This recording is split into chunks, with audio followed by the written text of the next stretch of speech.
Ketika Sayyidah Aisyah bilang seperti itu, awas kamu ngomong yang benar, gak boleh bohong. Lantas sahabat Abu Bakar menampar putrinya.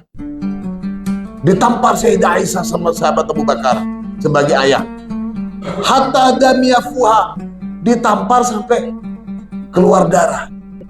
Jadi Rasulullah bilang kepada Sayyidah Aisyah, saya paham kapan kamu itu marah ke saya dan kapan kamu gak marah ke saya.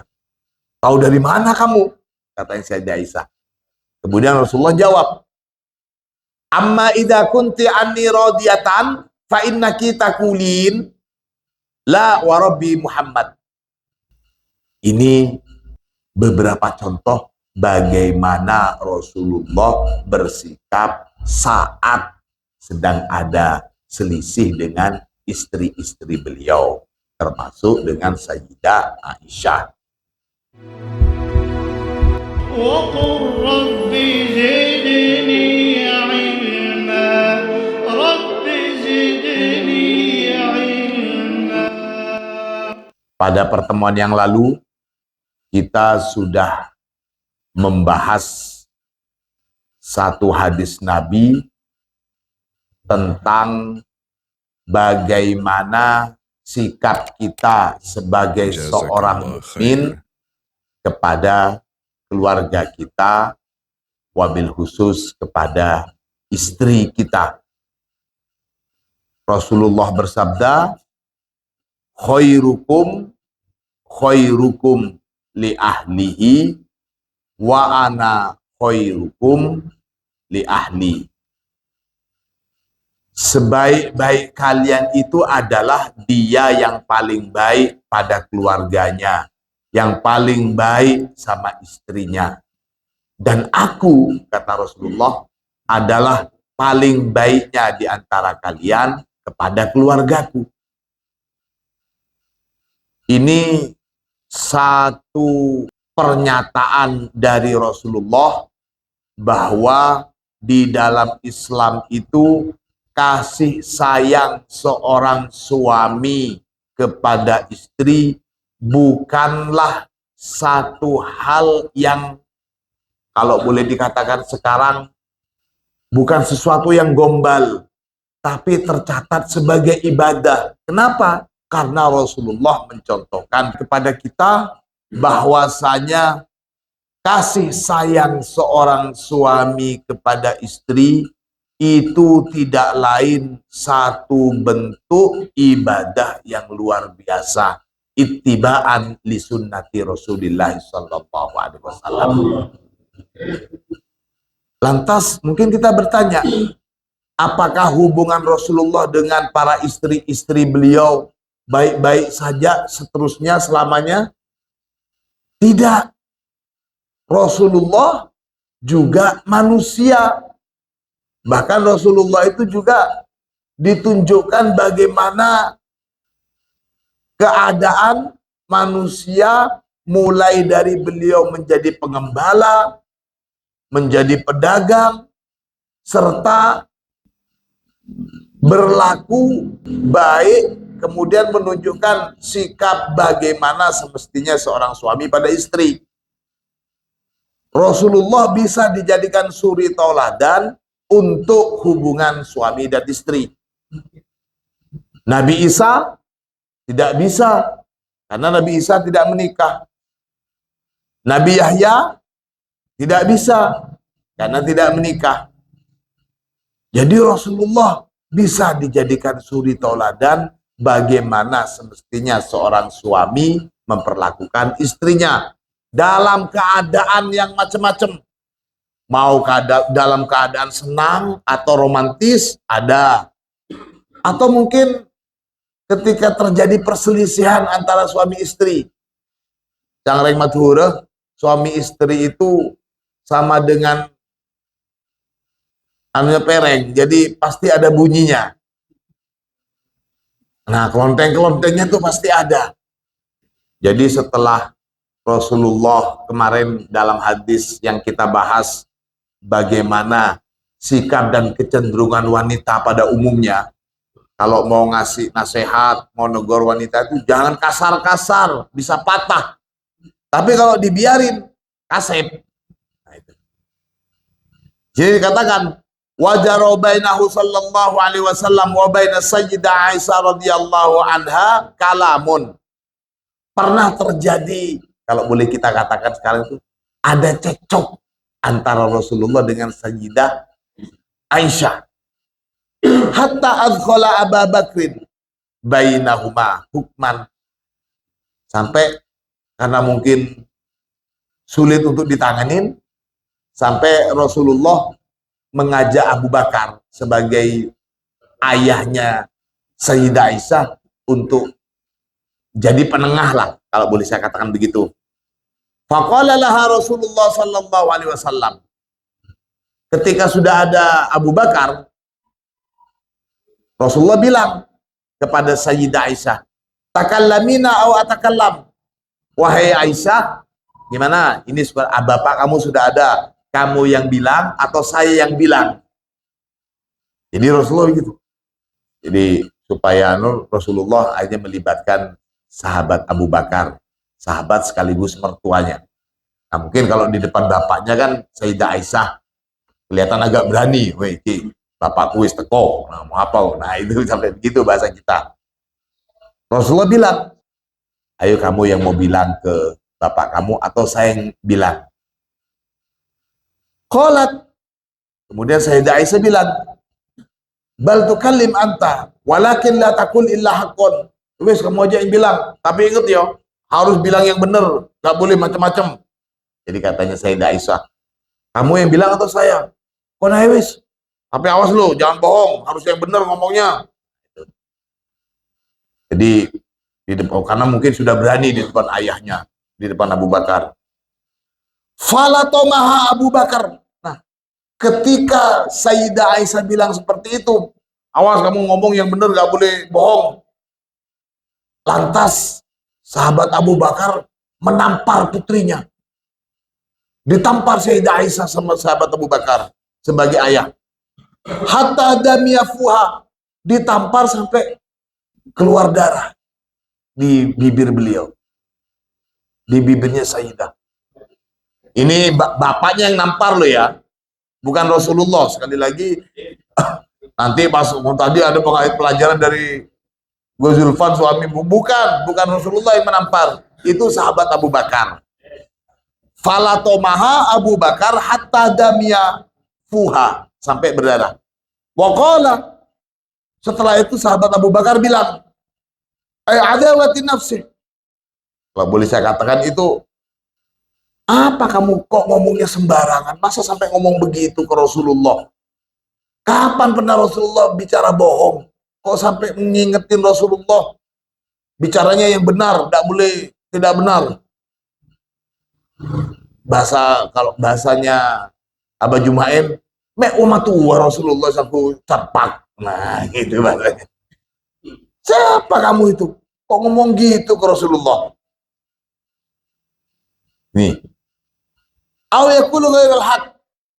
Kok bisa menyangka Rasulullah bicara yang tidak benar gitu loh. Bal anti wa abuka taqulanil batil. Mungkin kamu atau bapak kamu ini yang bicara batil, yang bicara tidak benar. Kamu atau saya atau kamu itu. Kok kamu nuduh Rasulullah seperti itu? Wah, itu mertua bela menantu. Kalau kita umpamanya begitu gimana? Ini kita bisa bayangin Rasulullah saking ingin menunjukkan rasa adil kepada istri beliau, ya sudah dipanggil bapaknya Sayyidah Aisyah. Lalu ditawarin, kamu yang mau bicara atau saya? Ya kamu saja, tapi awas lu, tidak boleh bohong bicaranya. Ditampar sama Abu Bakar, ngomong sembarangan. Masa Rasulullah diomongin seperti itu kamu? Kamu atau saya mungkin bicara tidak benar. Kalau Rasulullah ya nggak mungkin lah, Bing. Nduk. Nah itu. Wala yaqulu Rasulullah illa haqqan. Rasulullah tidak mungkin bicara kecuali itu benar. Jadi jangan kamu sampai ngingetin Rasulullah, jangan bicara kecuali yang benar. Kamu mungkin yang nggak benar atau saya. Gitu. Hal itu dilakukan oleh sahabat Abu Bakar, nusratan li Rasulillah wa ghadibanlah. Hal itu dilakukan oleh Abu Bakar untuk upaya menolong Rasulullah, dan Abu Bakar marah kepada putrinya ya untuk menolong Rasulullah. Hatta istajarat bin Nabi. Karena sudah ditampar sama bapaknya, kemudian Sayyidah Aisyah berlari di belakangnya Rasulullah. Ngetek, takut tokol boleh. Datang bapak bukan dia bela anaknya, kok malah menantunya yang dibela. Gitu. Jadi takut, Sayyidah Aisyah takut ditampar lagi sama Rasulullah. Sembunyi di belakang Rasulullah. Ini. Waqa'adat khalfa dhahri. Kemudian Sayyidah Aisyah duduk di belakangnya Rasulullah. Faqala lahun Nabi. Kemudian Rasulullah bilang ke sahabat Abu Bakar, ke mertuanya bilang ke bapaknya Sayyidah Aisyah, lam nad'uka lihada wala nurid hada minka. Kami manggil kamu bukan untuk begini, bukan untuk marahin Sayyidah Aisyah. Jangan keras-keras dong. Nah, begitu. Wa qalat lahu barra fi kalamin ghadibat indah. Dan pernah satu ketika juga Sayyidah Aisyah ngomong keras karena marah kepada Rasulullah. Sampai ngomong begini, antal ladzi tazam annaka nabiyyun. Seperti ini, kamu ngaku nabi ya, saking jengkelnya mungkin. Masa begini, nabi ngari ya nabi ya. Nah, bahasa kita mungkin begini. Nabi kok koyo iki, antal ladzi tazam annaka nabiyyun. Fatabassama Rasulullah hilman wa karoman. Diomongin seperti itu, Rasulullah hanya tersenyum sebagai bentuk kesabaran dan murah hati Rasulullah.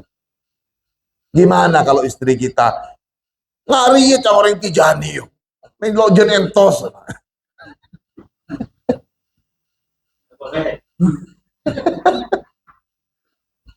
Wirid siang malam gak berhenti-berhenti. Gini kelakuan orang tijani. Gimana gitu kita? Istri kita ngomong seperti itu. Kalau Rasulullah juga diomongin, ini loh Nabi. Tapi Rasulullah cuma tersenyum. Allahumma sholli ala Muhammad. Wa kana Rasulullah sallallahu alaihi wasallam yaqulu li Sayyidah Aisyah radhiyallahu an. Dan pernah suatu ketika Rasulullah dan Sayyidah Aisyah itu berbicara santai. Kemudian Rasulullah bilang begini, inni la'alamu idza kunti anni radiyatan wa idza kunti alayya ghadba. Saya paham, sebagai suami saya paham kapan kamu itu nggak marah ke saya, kapan kamu sedang marah ke saya, katanya Rasulullah. Qalat. Kemudian Sayyidah Aisyah mengatakan, fakultu, kemudian aku bertanya kepada Nabi, min aina ta'rifu dzalik? Dari mana kamu tahu itu? Jadi Rasulullah bilang kepada Sayyidah Aisyah, saya paham kapan kamu itu marah ke saya dan kapan kamu nggak marah ke saya. Tahu dari mana kamu? Katanya Sayyidah Aisyah. Kemudian Rasulullah jawab, amma idza kunti anni radiyatan fa innaki taqulin la wa rabbi Muhammad. Kalau kamu sedang tidak marah kepada saya, kamu sedang cinta rindu ke saya, maka kamu pasti akan bilang begini, la wa rabbi Muhammad. Unda, demi Tuhannya Muhammad. Kalau sedang baikan dengan Rasulullah. Wa idza kunti alayya ghadba. Tapi kalau kamu sedang marah ke saya, katanya Rasulullah, qulti la wa rabbi Ibrahim. Unda gitu, demi Tuhannya Ibrahim. Jadi yang disebut itu Tuhannya Ibrahim. Ya sama-sama Allah. Jadi, oh enggak begitu lah. Demi Tuhannya Ibrahim enggak begitu. Bahasa kita wallahi. Tapi nyebutnya Tuhannya Ibrahim. Kalau sedang jengkel kepada Rasulullah enggak mau nyebut namanya Rasulullah. Tapi kalau sedang enak santai dan sedang merindu dengan Rasulullah, sedang baikan dengan Rasulullah, Sayyidah Aisyah bilang, la wa rabbi Muhammad. Allahumma sholli ala Muhammad. Qalat. Kemudian Sayyidah Aisyah bilang, qultu, aku menjawab dari apa yang dikatakan oleh Rasulullah, jawab, ajal wallahi ya Rasulullah ma'ahjuru illa ismak. Ya betul begitu. Demi Allah wahai Rasulullah, saya tidak mungkin tidak menyapa panjenengan kecuali cuma namanya saja. Jadi saya nggak jengkel, itu sedang baikan. Ini beberapa contoh bagaimana Rasulullah bersikap saat sedang ada selisih dengan istri-istri beliau, termasuk dengan Sayyidah Aisyah. Waqad kana Rasulullah sallallahu alaihi wasallam yamzahu ma'azwajihi, dan terkadang Rasulullah juga nggak jarang bergurau dengan istri-istri beliau. Wa yuqaribuhunna fi uqulihinna fil muamalah wal akhlaq. Dan Rasulullah itu juga menyesuaikan dalam bergurau, menyesuaikan dengan usia istri-istrinya. Karena usianya istrinya Rasulullah variasi. Yang paling muda tentunya Sayyidah Aisyah. Jaraknya Rasulullah dengan Sayyidah Aisyah itu juga jauh. Bukan bagaimana Sayyidah Aisyah harus mengikuti bagaimana usianya Rasulullah. Tidak. Tapi Rasulullah berusaha bagaimana bisa bermuamalah dengan istri-istri beliau sesuai dengan usianya. Bahasa kita, Rasulullah la'wamatullah. Nah, kita juga begitu.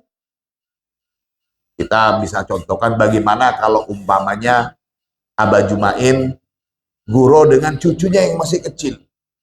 Tentu Aba Jumain akan menyesuaikan guraunya dengan cucu itu sesuai dengan usia cucu. Bukan Aba Jumain. Jangan, bukan menyesuaikan dengan usianya Aba Jumain, tapi dengan usianya si cucu. Dan itu ketika kita bicara dengan anak kita bicara dengan cucu kita bicara dengan orang yang lebih muda dari kita, bagaimana supaya kita berusaha ketika di usia itu. Kenapa? Karena kita sudah mengalami usia seperti itu. Tapi kalau anak kita, apalagi cucu kita, belum mengalami usia kita. Jadi mereka nggak mungkin bisa nututin bagaimana pikiran seusia kita. Kita bisa menututin bagaimana cara berpikir dan pola seusia anak kita atau cucu kita. Nah, Rasulullah begitu juga. Ini yang dimaksud waqad kana sallallahu alaihi wasallam yamzahu ma'azwajihi wa yuqaribuhunna fi uqulihinna fil muamalah wal akhlaq. Ini sampai hal-hal yang begini jelas bagaimana Islam membimbing kita, akhlak kita, muamalah kita kepada keluarga kita. Maka ketika kita menghormati, memuliakan istri kita, bukan karena istri kita, tapi karena kita ini adalah seorang mukmin, seorang muslim yang mengikuti jejak atau langkahnya Rasulullah. Ini. Faqad warada annahu tasabaqa ma ummil mu'minin as-sayyidah Aisyah radhiyallahu an wa annahu kana yasturuha hatta tusyahidul ahbas wa hum yal'abun. Terkadang juga Rasulullah itu saking pengennya kelihatan romantis dan bisa mengikuti apa keinginan istri, gak jarang kalau umpamanya di jalan itu balapan lari sama istrinya, sama Sayyidah Aisyah. Karena Sayyidah Aisyah masih energik-energiknya. Balapan lari. Karena suatu ketika juga, ketika ada, kalau sekarang itu pentasan, ada acara gitu, terus banyak orang yang lihat, Sayyidah Aisyah nggak kelihatan. Maka Sayyidah Aisyah itu naik ke Rasulullah. Jadi dimanja, betul-betul dimanja. Dan ini para hadirin fuqara Tijani rahimakumullah merupakan akhlak dasar bagaimana seorang suami itu bisa menghormati bahkan memuliakan istri. Ketika ada seorang bapak atau kakek, dia ingin berbicara dengan cucunya yang masih kecil. Bukan adanya, tapi untuk memberikan penghormatan kepada cucunya, si kakek ini nunduk supaya usianya, kepalanya itu bisa berhadap-hadapan. Jadi kita menunduk atau duduk. Bukan kita lihat dari bawah. Jazakallah khair. Itu maksudnya. Untuk memberikan keterikatan dalam muamalah itu, kita menyesuaikan dengan baik posisi tinggi juga pola pikir. Itu juga yang dilakukan oleh Rasulullah kepada istri-istri beliau. Padahal jarak usianya Rasulullah dengan Sayyidah Aisyah itu jauh. Maka sungguh sangat keliru kalau umpamanya seorang mukmin, apalagi murid Tijaniyah yang salah satu target utama adalah mencari keriduan Allah melalui Rasulullah dari jalan Syekh Ahmad, kemudian melalaikan hal-hal yang seperti ini. Na'udzubillah, summa na'udzubillah. Hal-hal seperti ini harus kita terus tingkatkan. Jangan hanya kita, mohon maaf, mengandalkan istiqomah dalam wirid. Lantas perhatian kita pada keluarga kita terabaikan. Na'udzubillah, summa na'udzubillahi min dzalik. Wa an ummil mu'minina as-sayyidah Ummi Salamah radhiyallahu anha qalat. Dan dari Ummul Mukminin As-Sayyidah Salamah radhiyallahu anha qalat. Ini salah satu istrinya Nabi yang lain, Sayyidah Salamah. Dia berkata, Sami'tu Rasulullah sallallahu alaihi wasallam, aku telah mendengar Rasulullah yaqulu li azwajihi. Rasulullah bersabda kepada istri-istri beliau, Innal ladzi yahnu 'alaikunna ba'di lahu as-sadiqul bar. Sesungguhnya orang yang yahnu bersimpati 'alaikunna kepada kalian wahai para istri-istriku, ba'di setelah kematianku gitu. Lahu maka adapun orang itu as-sadiqul bar, dia orang yang benar dan orang yang baik.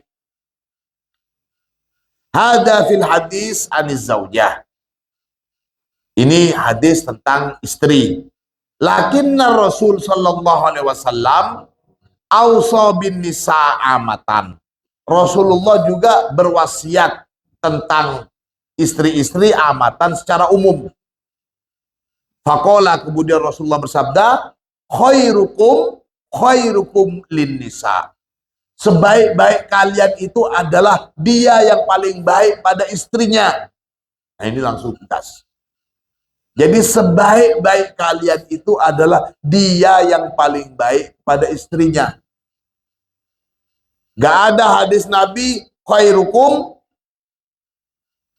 atwalukum fil wirdi umpamanya. Sebaik-baik dari kalian itu adalah dia yang paling panjang wiridnya. Gak. Khairukum lin nisa. Betapa luar biasanya akhlak yang diajarkan di dalam Islam kepada para suami untuk para istri. Waqala, dan Rasulullah juga bersabda, hubbiba ilayya minad dunya an-nisa wattib waju'ila qurratu aini fis shalah. Hubbiba, ditanamkan rasa cinta gitu. Hubbiba ilayya, ditanamkan rasa cinta kepadaku. Jadi bukan mencintai tapi dijadikan cinta begitu. Pada apa? Minad dunia, dari dunia, an-nisa. Saya itu ditanamkan rasa cinta dalam urusan duniawi kepada apa? An-nisa, pada wanita-wanita, maksudnya istri, watib, dan juga diberikan cinta pada wangi-wangian harum. Rasulullah suka yang harum. Waju'ila qurratu aini fis shalah, dan dijadikan penyejuk mataku, penyejuk pandanganku fis sholah, dalam atau di dalam sholat. Ini Rasulullah. Rasulullah juga suka duniawi, tapi tentang istri dan juga wangi-wangian. Wa an Ma'qil bin Yasar, dan dari Ma'qil bin Yasar radhiyallahu anhu, dia berkata, lam yakun syai'un ahabba ila Rasulillah sallallahu alaihi wasallam minal khail. Tidak ada sesuatu apapun yang lebih dicintai oleh Rasulullah dibandingkan kuda. Summa qala, setelah ngomong seperti itu, si Ma'qil bilang, Allahumma ghufran, ya Allah, ampuni aku. Ngapunten, bukan begitu maksudnya gitu. La bal nisa, bukan kuda tapi wanita. Jadi kalau boleh saya katakan, kepleset ngomongannya itu. Tidak ada sesuatu yang lebih dicintai oleh Rasulullah melebihi kuda. Oh, astagfirullah. Istri, gitu kata Rasulullah. Katanya si Ma'qil ini. Lafdu Rasulillah hubbiba ilayya. Lafaz atau kata yang dipakai oleh Rasulullah itu di sini hubbiba ilayya, ditanamkan cinta kepadaku. Jadi di sini ditanamkan, majhul, bukan fi'il maklum. Walam yakul ahbabtu, Rasulullah tidak bilang saya mencintai, tapi Rasulullah bilang ditanamkan rasa cinta. Kadzalika yakunul mu'min warisan idza kana dzalikal amr muhibbaban ilaih. Dan seorang mukmin juga bisa dikatakan mewarisi sifat Nabi dalam hal duniawi kalau masalah duniawi, masalah istri, masalah ini, masalah harum-haruman itu ditanamkan rasa cinta, bukan karena cinta sendiri. Jadi Allah yang menanamkan rasa cinta, bukan karena cinta sendiri, cinta kita sendiri yang rawan itu kan disebabkan oleh hawa nafsu. Maka dalam hal ini mungkin yang lebih pas itu sebelumnya nggak kenal, kemudian langsung dijodohin sama bapaknya. Jadi dibuat cinta, bukan karena cinta duluan, saling cinta, kemudian pacaran dan nikah, bukan begitu. Ini maknanya juga hubbiba ilayya, itu berbeda dengan ahbabtu, pada istri, pada apa dan sebagainya. Sebab kalau mencintai yang tumbuh dari nafsu manusia itu cenderung tendensinya itu kena dengan hawa nafsu. Ini maksudnya. Maka Rasulullah bilang hubbiba ilayya. Kama qala Allah Ta'ala fi haqqil mu'minin. Sebagaimana Allah berfirman dalam menunjukkan kemuliaan kaum mukmin. Walakinna Allah habbaba ilaikumul imana wa zayyanahu fi qulubikum wa karraha ilaikumul kufra wal fusuqa wal isyan. Walakinna Allah, akan tetapi Allah habbaba ilaikum, habbaba membuat cinta ilaikum kepada kalian, al-imana. Jadi kalian dibuat mencintai keimanan. Wazayyana, dan Allah menghiasi keimanan itu fi qulubikum. Wazayyana, dan Allah menghiasi hu pada iman fi qulubikum, di hati-hati kalian. Wa karraha, juga Allah membuat kebencian ilaikum pada kalian, al-kufra, pada kekufuran. Jadi Allah membuat kalian itu membenci kekufuran, wal fusuqa, dan membuat kalian benci kepada kefasikan, wal isyan, dan juga membuat kalian membenci kepada kemaksiatan.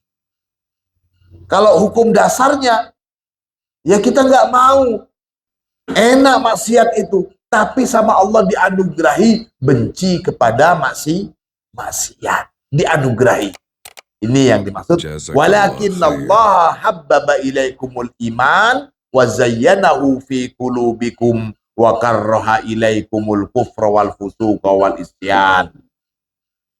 Mudah-mudahan kita semuanya semakin diberikan kecintaan pada keimanan, dan iman dihiaskan dalam hati kita, dan kita benci kepada kefasikan, benci kepada kekufuran, dan benci kepada kemaksiatan. Al-Fatihah. Jazakallah khair.